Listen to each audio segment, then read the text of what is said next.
নমস্কাৰ মই শ্ৰী কৰিশ্মা নাথ নাগাৰদামৰ মহিলা বাথক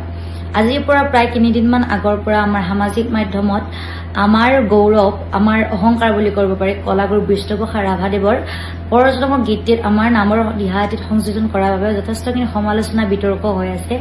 গতিকে মোক যদিও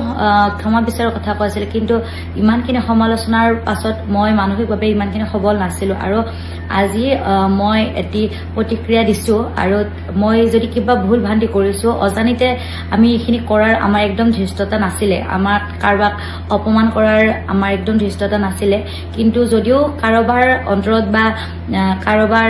সন্মানত আঘাত কৰিছো তেতিয়া হলে আপোনালোকে নিজৰ ছোৱালী ভন্টি বুলি এখিনি ক্ষমা কৰি দিব আৰু সমূহ অসমবাসীৰ ওচৰত আমি ক্ষমা প্ৰাৰ্থনা বিচাৰিছো যদি মই বা মোৰ দলতে কিবা ভুল ভ্ৰান্তি কৰিছো কাৰণ আমি উঠি অহা প্ৰজন্ম আমাক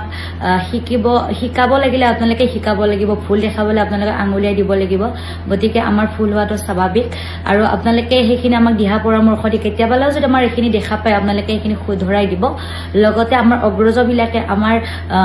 আধুনিক সুৰবিলাক ব্যৱহাৰ নকৰাকৈ আগৰ যিখিনি আমাৰ নামৰ নিজস্ব সুৰ আছে তেওঁলোকে আমাক সেইখিনি শিকাই দিব বুলি আশা কৰিলো লগতে আপোনালোকে যেন মোক নিজৰ ছোৱালী বা ভন্টি বুলি সেইখিনি ক্ষমা কৰি দিয়ে আৰু আগৰ নিচিনাকৈ আপোনালোকে সকলোৱে আমাক মৰম দিব আশীৰ্বাদ কৰিব সদায় আমি যিহেতু অসমীয়া ছোৱালী